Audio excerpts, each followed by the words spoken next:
Thank you very much. It's very nice for us to have the opportunity to be a double act again at this session. I'm Rufus Cartwright. I'm a urogynecology trainee in West London in the UK, and Kari is a urology trainee from Helsinki, Finland. I don't have any conflicts, but I want to thank the ICS for a travel award that brought me here this year.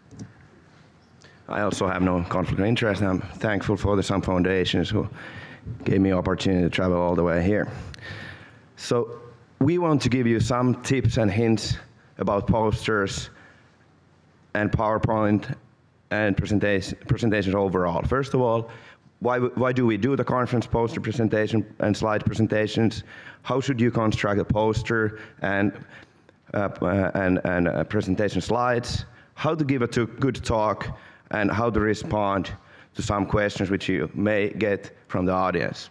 So first of all, are these conferences needed, or is this just academic tourism?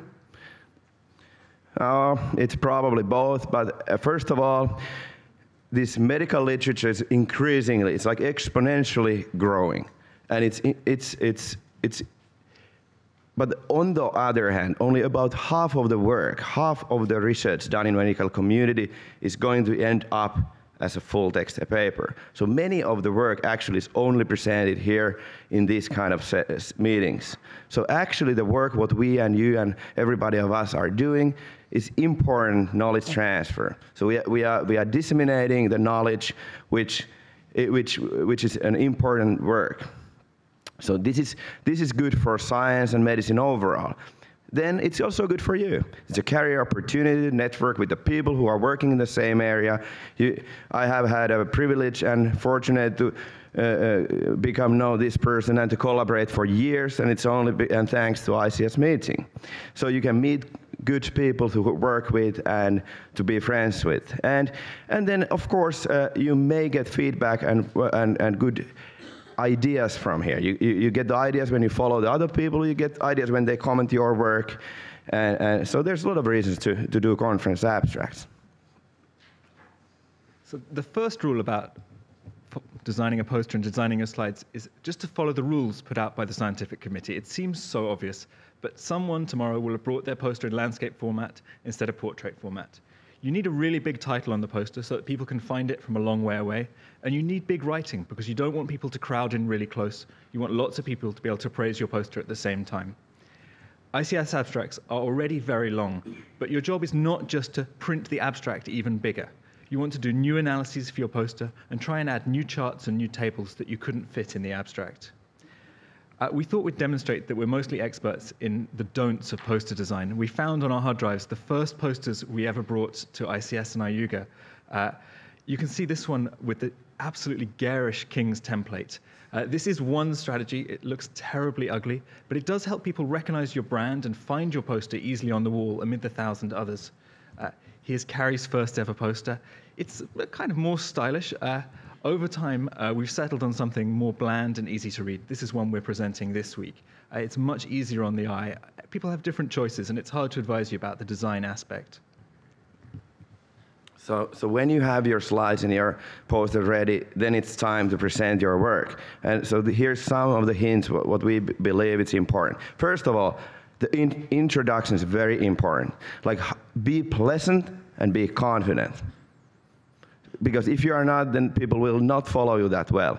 So it's a little bit different in this kind of rapid fire poster presentation. You can't introduce yourself very well, but be pleasant and be confident.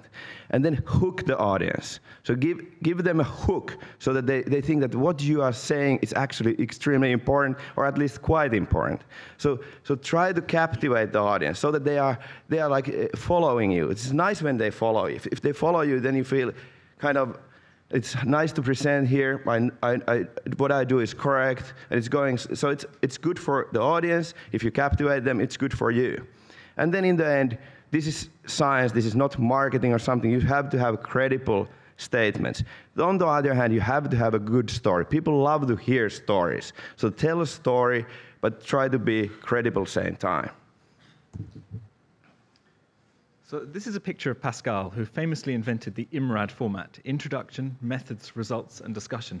And he looks kind of angry because what we tell you, and the right thing to do, is to ignore this structure for your 2-minute presentation. You just don't have time in 3 slides to go through that 5-point structure. So the first slide has to give your aims. It has to set up the talk for the audience in their minds. Then you move directly over the methods to get to the main results, including the strengths and the limitations, and then you move on to the conclusions and you're done. The other stuff all has to be on the poster. So this is actually the main message of both poster and slides, especially the PowerPoint slides. Don't fill them full of text. Less is more. Another thing which is that pictures, they typically are better than words. So try somehow to illustrate your work. Like just don't, it's better to try, it needs a little bit more work. You may want to show the treatment effect as a figure instead of having just a table or having just numbers as a text. Because people love pictures and they follow your presentation and they get the big picture much better when you have pictures. And this one is Lewis Carroll, and he said something that's really helpful to remember. What I tell you 3 times is true. This is a really good trick for your presentation coming across well with an audience that may be unfamiliar with your area of research. First of all, you tell the audience what you're going to tell them, and that's what gets them into your presentation. Even if they know nothing about your area, if you tell them the problem, tell them why you should be interested and why you were interested to solve the problem, that sets them up to follow you through the rest of the presentation. For your second slide, you give your main results only and the strengths and limitations because you don't want to oversell your work. Particularly at an international conference, you need to be as clear as possible because you may lose people for language reasons. So you should only include the most salient details.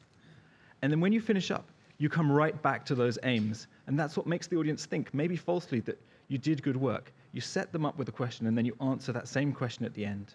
You give the clinicians something for implications for clinical practice and some implications also for the researchers in the audience.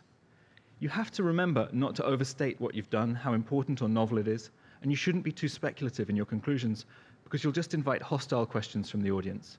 And you should give 1 or 2 very clear take-home messages.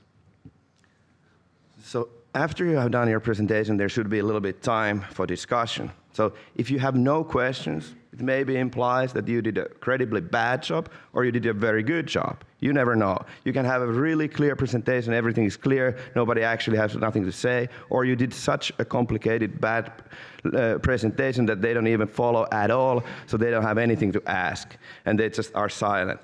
But anyways, it would be good to somehow create the atmosphere that there's some questions, so then you have an opportunity to get feedback and also to clarify the things which are unclear probably. So it's a good for both for the audience and for you if there's some discussion. We think that what it should not primarily be is to get comments how to write a manuscript. We think that you should have the paper almost done, or if not done, when you present your results. You can't kid about this. When you stand up in front of 1,000 people and Hans-Peter Dietz or James Malone Lee comes to ask you a question at the stand, it is terrifying the first time. And it's very difficult to learn to take a question well. But I think my main tip is that to remember, when you get to this meeting, which is highly competitive, and you get a chance to present your work, for the 2 minutes that you're on the podium, you really are the world expert. And other world experts are going to come and ask you questions because they really want to know what you think. So you shouldn't be intimidated by them. It's really useful to first restate the question or repeat it if you need time to gather your thoughts. And if you really haven't understood it, then you should clarify it with the questioner. Something that's very often done by people making a first presentation is when they don't know the answer to a question, they just try to make something up, and that's not a good way to go. You should be honest that either your work doesn't answer the question or you just don't know the answer. And sometimes our professors set a very bad example, but as a junior, you really shouldn't get into a fight from the podium. So as a summary of this about 10-minute talk, first of all, follow always the poster and presentation rules. So that helps you. So then when you begin the presentation, try to captivate the audience, tell them your aim, address your aims, and then come to the conclusion. And when you have a question, so be confident and pleasant, implying that you're the world expert. But we have been all the time talking about how to create slides and how to present, but the most important message may be that practice makes perfect. Train the slides many times before you present them, and then you can keep calm. Our very last slide is here, and this is probably the last takeaway message. It's for all people who give public speeches.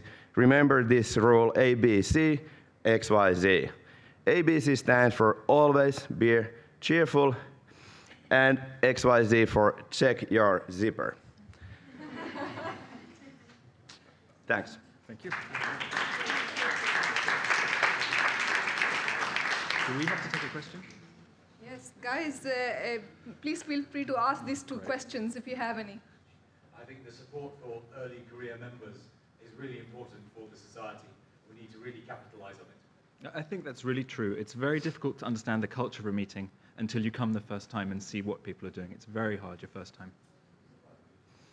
What do you think about colleges having their own slide templates? Do you think that works well? What's your view? I'm totally guilty. We have an official template from our university that we're supposed to use everywhere, and I never do. I'd rather do it myself.